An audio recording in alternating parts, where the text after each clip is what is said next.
What's up, everybody? Welcome back to Sammie Vee Sessions. We have officially hit 50 subscribers on YouTube, and I'm so excited. I'm at my halfway point. If you've been listening since the beginning of the year, I said that by the end of 2026, I did want to try to get at least 100 subscribers, and we're halfway there. So a good time to tell you, if you're watching this on YouTube or listening to it on YouTube, please like, comment, subscribe. Your support means the world to me. I'm also on Spotify, so if you're listening or watching on Spotify, please give the podcast a rating, follow the podcast. I think we have like 10 followers right now on Spotify. So appreciate the support, guys. Now let's get into this week's music. Last week I said that Shakira and Burna Boy were releasing a song called Die Die, and that song did come out, and I listened to it. I really love it. It is so much better than the lighter song that FIFA had originally put out. I think this song is going to speak to people across the world who dreamed about being in the World Cup. Football or soccer is the world's game. This game is played around the whole world, which is why there's a World Cup for it, right? And there are so many kids that play soccer right now, and they dream of the day that they're going to be able to play in the World Cup. And especially coming from the Latino community, soccer is a big part of our community, and there are so many kids that dream about going to the World Cup one day. Maybe they don't dream about playing in the World Cup, but definitely watching the World Cup. You're looking at one of them. And I can't wait to go see the World Cup in like real life and not just watch it on TV because it's in some random country. But I think Shakira and Burna Boy did a really good job exemplifying that feeling of wanting to be there or being there for your country or watching the game and being so proud. We've seen Shakira do it before. I think this is her 4th World Cup song. We've seen her do it before. She's so good at it. And Burna Boy is just with her for the journey this time. So Die Die means come on in Italian. In the chorus, they also say come on in different languages. They say it in Italian, Japanese, Spanish, and English. Except the English one is let's go. That's all like different translations of come on, or let's go.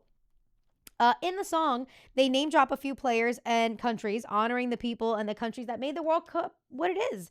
So she mentions Maradona, Cristiano Ronaldo, Beckham, Messi, Mbappe. Then she mentions Brazil, Uruguay, Argentina, Colombia, US. Like, it's just the perfect equation for a World Cup song. It makes you feel proud to be a soccer fan. It makes you feel proud to be a fan of the countries that play, and I'm so excited for the World Cup. Every time it comes around, it's just a happy time for Sam. And then today, like, I went to go get my car washed, and then I had the Argentine flag. I have the Argentine flag hanging off of my rearview mirror, and the guys at the car wash always say something about it. And today, they're like, "Oh, are you excited for the World Cup?" Like, it's just a fun thing that happens that gets us all riled up. Speaking of Shakira, Shakira, Madonna, and BTS will headline the first ever World Cup halftime show. Leave it to the U.S. to do the first World Cup halftime show. Do I think other countries might do it after the U.S.? Probably. Let's see how it goes. But that'll be exciting. We haven't done it in a while, but I have a new edition of Where in the World is Benito? Benito is busy launching a clothing collab with Zara. He's in his designer era. He's collabed with Zara before for his Super Bowl performance outfit and for the Met Gala when he dressed as the old man. Now, if you paid attention, he kind of teased the logo for Benito Antonio, which is the, I think he trademarked it. I don't know if it's just for Zara or if he's going to do his own thing eventually with the trademark, but it was on the Met Gala outfit. It was on the back of the chair that he was getting ready in. So this Benito Antonio trademark, I want to say eventually will be his own clothing line, but for now he's just partnering with Zara. This past Saturday, what was it, the 16th? He had a pop-up in Plaza Las Americas in San Juan. So I think that's going to be the only storefront that has these clothes available. And from the images that we saw, they got hoodies, they have suits, they have caps, they have shirts, they have a whole bunch of stuff. I think it's a men's line, but ladies, you know we all up in there, especially with those hoodies. They're going to be a little extra big for us, a little extra snug. It's going to be so good. But On Zara's Instagram, they announced that the collab drops 5/21, May 21st. That's this coming Thursday. So this podcast drops on Tuesday. Thursday should be the collab drop date. Since Zara said that the drop is going to be 5/21, I think it'll be available online, and we all just going to be fighting for our lives with our shopping carts. But I'm excited for that. Now that I'm bringing it up, Zara, Bad Bunny, if you want to send me a PR box, have your people call my people, aka Rich, and we can get that collab going.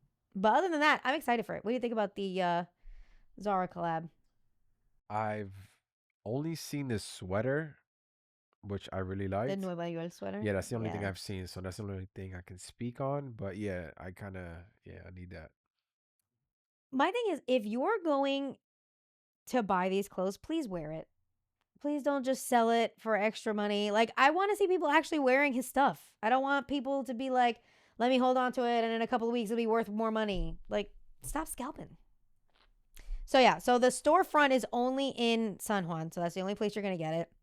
And I'm sure they're going to wipe the store out. So, even if you're planning a trip there, it might not even be available by the time you get there. Speaking of Puerto Rico, Puerto Rico has been plagued with people wanting to build on our beaches and our rainforests and our natural resources. And to this point, there have been court cases to stop construction. There have been environmental activists. There have been local people who have been trying to stop these people from building on land that belongs to Puerto Ricans. And that's been fueled by government tax incentives for people to come to Puerto Rico and do these things, right? A recent example I can think of is in 2025 when Jennifer Gonzalez, the governor of Puerto Rico, put a law through that. Hold on, Rich wants to. Go ahead. I personally call her Miss Piggy, and she looks like some white comedian actor. Chris Farley. Chris Farley, my lord, Yeah. the resemblance is uncanny. It's insane. It's insane. I absolutely I despise her with all of me. That's my take on this. Just saying. So she signed a law in 2025 that was framed to help the victims of Hurricane Maria rebuild, but it gave people access to El Yunque to start building in the rainforest. That rainforest is the US's only tropical rainforest. And she said, here you go, destroy it. And I just, like, there's definitely people filling her pockets 100,000 million%. Because how do these people in charge of Puerto Rico think that they're going to keep damaging the island and have an island left to govern? It's just not going to happen. So that was in 2025. Now, in 2026, Law 82 2026, previously known as House Bill 310, was signed into law.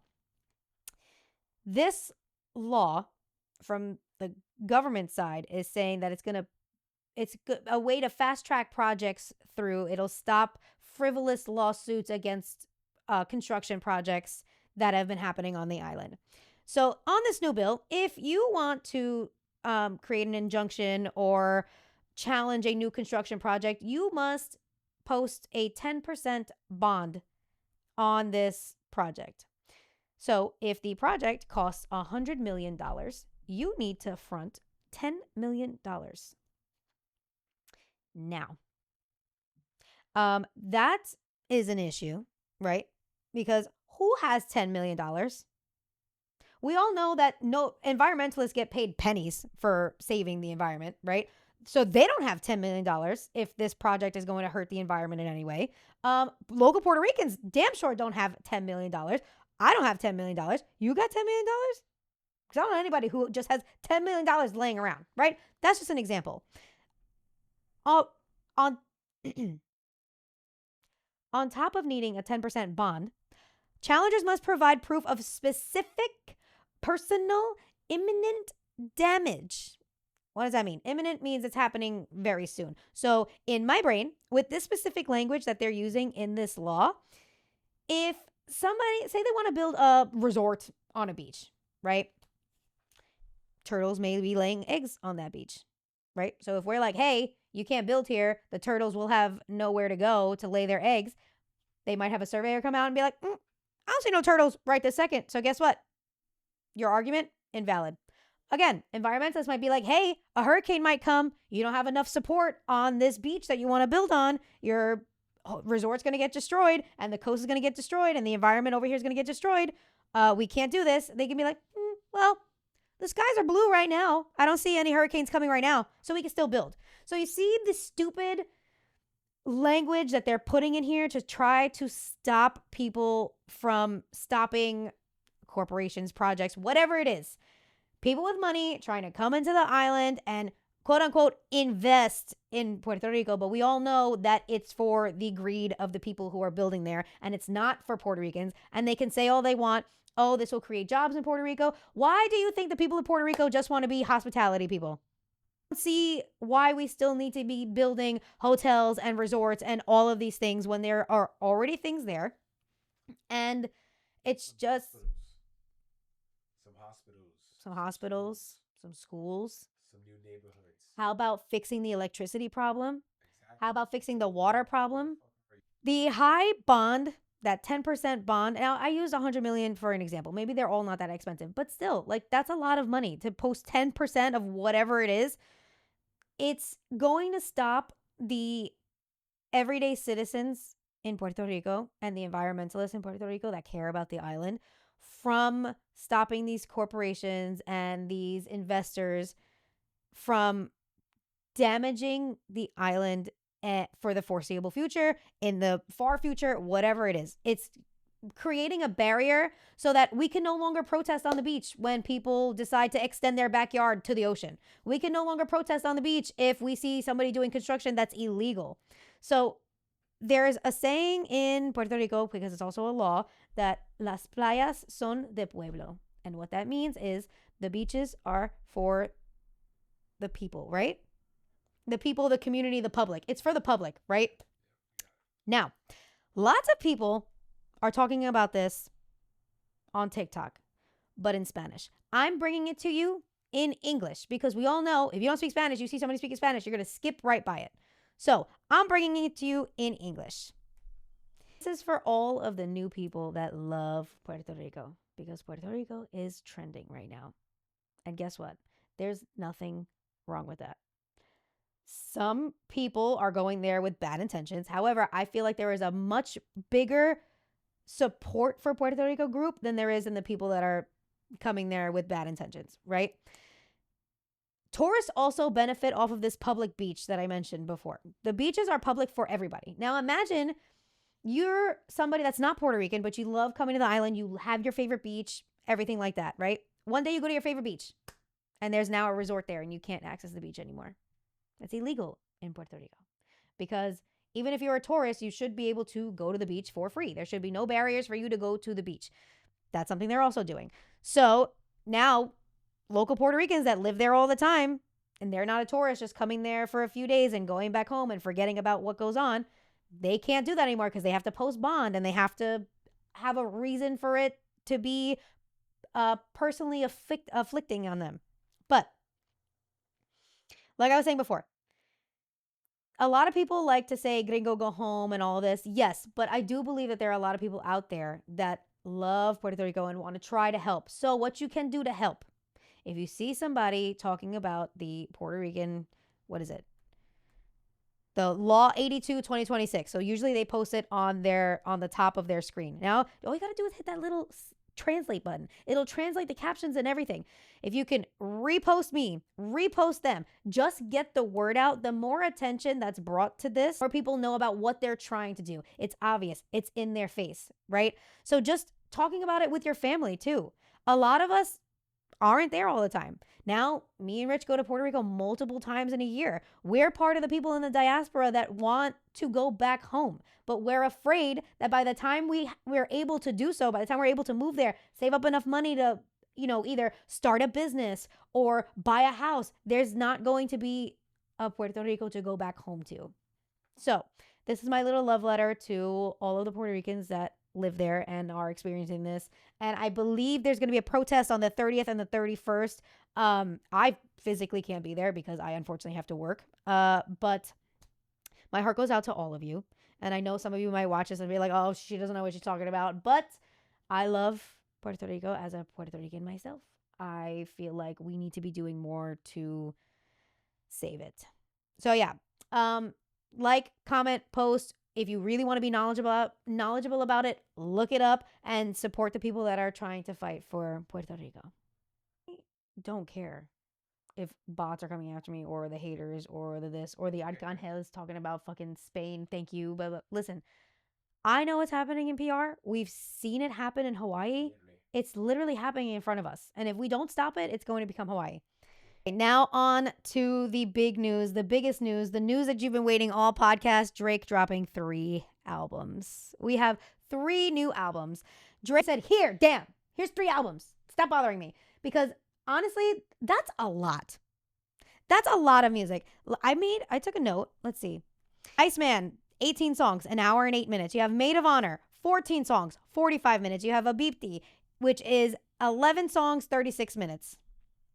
2.5 hours, 3 hours of music. That's crazy. Anyway, so they dropped on Friday. I'm recording this on Sunday. So me and Rich are going to go back and forth a little bit and talk about the albums, what we've gotten to listen to so far. So I keep trying to form an opinion about these albums, and then I listen to it more and my mind keeps changing. When the albums dropped, we heard, I think like TMZ reported it right before the albums dropped, that there was 3 albums.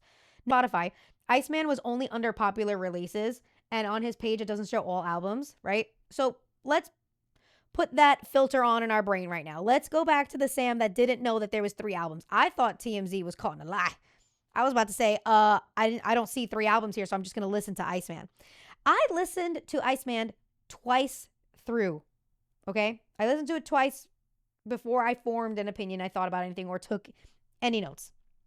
I want to talk about a few songs that stuck out to me. Make Them Cry. In Make Them Cry, Drake says, shout out to the real fans that knew what I had in the basement. Shout out to the fake fans. I thought we had an arrangement. Because literally, there are so many fake Drake fans right now that are out here posting on Instagram, posting on TikTok, posting these songs, yada, yada, yada. They can't all be fake, because Rich sent me a TikTok earlier today of somebody talking about how all of the top 20 songs on Apple Music right now are Drake. It's top 40, to be honest. It's all Drake. It's literally all from the 3 albums. Song that stuck out to me, Make Them Pay. He talks about going independent on this album. He says, I'm better off independent. They should let him leave. With the 3 albums, I'm kind of thinking that maybe this is a way to get out of his contract. Now, I don't know what his contract says. I'm just guessing for entertainment purposes. Maybe he dropped 3, and now that he dropped 3 albums, his contract is done. But there's something behind dropping 3 albums, because 3 album dropping that's a lot. I don't know if anybody else has really done that. Maybe The Weeknd with his trilogy, but that was like his first like release. I don't know. The 3 albums is a lot, and it's got me. I wonder what. I'm sure maybe he's gonna do an interview for it. Maybe he'll reveal why he did the 3 albums drop. But I think it's like to finish a contract and be let off. Okay, so last one that stuck out in my head from that album is Make Them Know. On this song, he says, this album, I'm never submitting it because I know they'll never consider it. I think he's talking about the Grammys. For the Grammys, you need to submit your work to be like nominated to for the awards, I believe. Right? So when he says this album, I'm never submitting it because I know they'll never consider it, I think he's saying like, I'm never submitting my album to the Grammys because it's not even gonna be nominated. Forget about winning. Like, it's not even gonna be nominated. He also said, what happened to the Drake from 2009 when all those moments were intimate?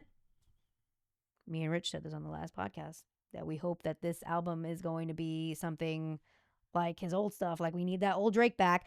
Then he said, what happened to the Drake with the Innocence? I don't think we'll be seeing him again. Now, remember, after hearing this song, I started thinking, okay, I see the reason for the Iceman title. The rap game made him hard and cold, yada, yada, yada.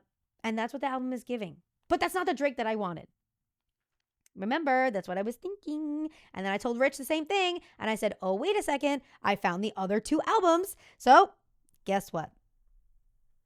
I found the Drake I wanted on Maid of Honor. Maid of Honor has all of the bops. If you're a fan of Controlla, One Dance, Passion Fruit, Maid of Honor is going to be your fave like it's my fave. I do like when Drake gets like deep and like emotional, but the bops are where it's at. So my faves on the album so far are Stuck, Goose and the Juice, Road Trips, which I thought featured a little snippet from Ice Spice, but it's actually Stunna Sandy. According to Genius Lyrics, they sound a lot alike. And it's going to keep us guessing because she's not even listed on the track. Neither of them listed on the track. I'm going to follow Genius Lyrics. I went to the website and it says like the refrain is by Stunna Sandy. But it's not, like I said, it's not listed on the track like a feature. It just says Drake. So are we ever going to know? I'm not sure unless they come out and say it. But Amazing with Popcorn is really good too. The two songs that have me scratching my head, like, I don't see how they fit in there, is Cheetah Print. That's number one. Drake says, smack that ass until it's a cheetah print. I don't know what you did there. Any comments on that song? Maybe there's some context behind that I'm not aware of. Maybe. Sexy Red is on that part, is on that song. And I really see this song going up into strip clubs, especially when Sexy Red's part. But I don't see it being mainstream. I don't see it being mainstream. The second song, though, I wonder if Rich did hear this. The second song, though, is Princess. That's the last song on Maid of Honor. What in the white kid garage band was Drake trying to do? What in the world was that? I honestly think he was trying to be experimental. I think a lot of the songs that I to be honest, don't like are experimental. Yeah. Trying to field with certain songs. But It was giving me like Lil Wayne's last album was definitely experimental. Like a little rock band. I don't know. I found my girlfriend on the bathroom floor. I don't know. That was kind of outlandish. I don't know. I'm not feeling. If you like Princess, let me know. Maybe I need to listen to it a few more times. But that is like my least favorite on that album. We're still in that. I feel like you have to listen to the album a few times around. It might actually take a liking to a song that you thought you didn't like. Right. This is not hard opinions. We know that on Sammie Vee Sessions, we're allowed to change our minds. Absolutely. Absolutely. Because at first, I wasn't feeling anything at the moment. You know what I mean? And then after a few listens, I got a few songs, you know what I mean, that I actually like. Yep.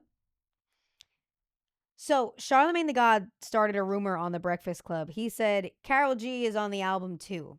Now, I don't know if he meant feature-wise or that he mentions Karol G on the album, but he started a little rumor. The internet got a little hot, and the internet said that Karol G was going to be a feature on this album. I was excited too. Other people brought up when Karol G also did a song with Pop Smoke, rest in peace. I love that song too. So I was hyped. I thought she was really going to be on there, but she's not a featured artist. But Drake does name drop her on Maid of Honor, New Bestie. He said, yeah, I want a Latina. I want a G like Carolina. Now, I don't know if that means they're going to do a song in the future. I don't know if that's Drake shooting his shot. What do you think about Drake possibly shooting his shot at Karol G? That could right now, currently. Remember, she just broke up with Fade. That could break the internet. We're gonna start a fire on the internet. That could be insano. This is all alleged. I'm making this all up. This is my opinion. This is for entertainment purposes only. I've not heard anything. I don't have any inside sources. But yeah. That would be pretty massive. If that rumor went on fire like that, just imagine if it was true. Just imagine. I mean, he does name drop a lot of people on this album, but to call out Karol G like that, I think he's feeling our girl Karol. The songs. Before I do that, any opinions on Iceman? Any opinions about Iceman, Habibti, Maid of Honor? I haven't listened to, I'll be honest, Habibti and Maid of Honor. I haven't consistently listened to them. I've been listening to Iceman more because Mm-hmm. for some reason I like the songs more. Like Janice, shut the fuck up. Yeah, I think you can curse here. I think it's a safe Well, space. yeah, yeah. Anyway, Janice, shut the fuck up. You said that was growing on you earlier. I Yeah, that actually listened was to that on my run this morning too. Shebang. Oh, that's a good one too. I put that in my I run. actually like that one. Of course, National Treasures that already been released. Been listening to that for a while now, and Make Them Know. Kind of like it. So far, those are the ones that stand out to me. But I have been listening to the whole album more. At first, like I said, at first, kind of wasn't feeling it. I guess I was trying to look for something that's like from his past. I was holding on to too much, like Take Care and Nothing Was the Same, Mm. trying to get that vibe going. But after a couple of listens to the actual songs, the tracks, yeah, I actually got some. I got some favorites. So far, I got some favorites. Yeah, I think you need to give Maid of Honor some time. I will this week. I will try to listen more to Maid of Honor and Habibti. Right? Yeah. Yeah. So in order that I like the albums, I told you guys, Maid of Honor is where it's at. That is my fave. I know Iceman's getting like the big hype because that was like the main album he was releasing. Please go listen to Maid of Honor. So Maid of Honor, Iceman, and then Habibti, because what in the world is that? Now, with Maid of Honor, that's the fun boppy album, right? Then Iceman, he's like, here's what I feel about the industry right now. Then Habibti is giving like certified lover boy, and there's some nasty songs on there. He gets a little dirty, right? But Habibti, I can't get into it. I've listened to it 3 times, 4 times. It's not clicking. It's just not clicking. Like I said, I'm into the boppy dance songs from Drake. So maybe it's just not my thing. If you like Habibti, let me know what song you like, what song I should listen to that might change my mind. But I don't like it. That's actually the shortest one. It's only 11 songs in 36 minutes. But yeah. Anything else about Iceman? Been holding on to nostalgia with those past albums. So Now listen, we're Drake fans, but we are not stands. right. We're not. I was gonna say dick riders, but it's probably not. Yeah, you see, I think mine's a little Except, bit more. listen, we know. I mean, I gave you Cheetah Print and Princess, and I was like, "What are we doing, Drake?" One of the lines in the song is, "I stay in the loop like a carabiner." Are we kid? What in the world is that? Somebody on the TikTok comment said that this sounds like the beats were made on a bop it. You know, the old 2000s toy, that bop it, spin it, pull it.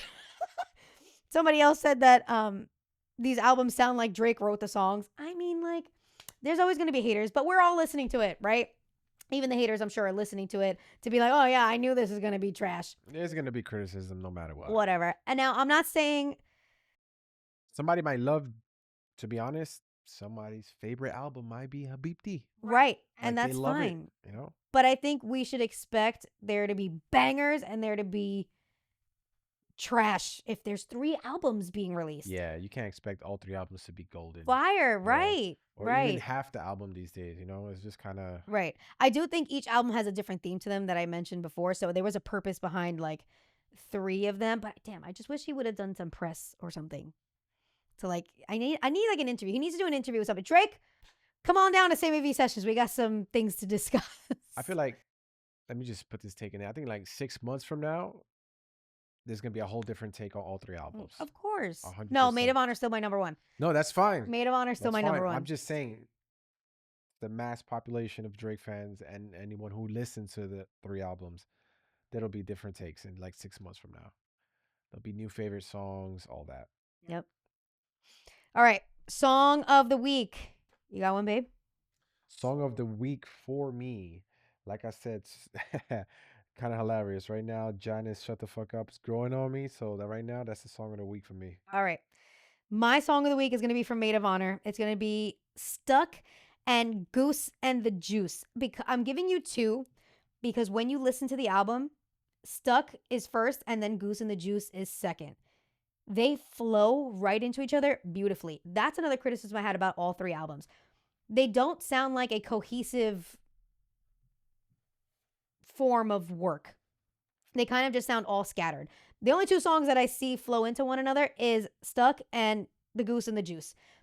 I said on like my last two podcasts that dance music is back. And Drake said, you know what? I'm reading the room. I'm going to give y'all some dance tracks. And that's exactly what he gave us. I love Stuck. It's about drugs, but it's a really good song. Like, it's one of those, like, kids are definitely going to listen to it and then grow up and be like, wow, this song was about drugs. Like, I really like that song. Goose and the Juice is a very good song, too. Both of them are, like, the two-step, snap your fingers kind of vibe. And that's what I'm just down for right now. Like, I need some dance music in my Which life. one is no, what's the name of the song that has Ice Spice like featured in it? It's not Ice Spice. That's what I said before. That is actually Stunna Sandy. They sound a lot alike. But Oh, that song is called Road Trips. Road Trips. Yes, That yes. song is really good. Yeah, I kind of fuck with that one too. I like that one too. That song is called Road Trips. But that is all I have for today. Make sure like, comment, subscribe, follow me on Instagram, follow me on TikTok. I have a personal page and the podcast also has a page. And that's it. See you guys next week.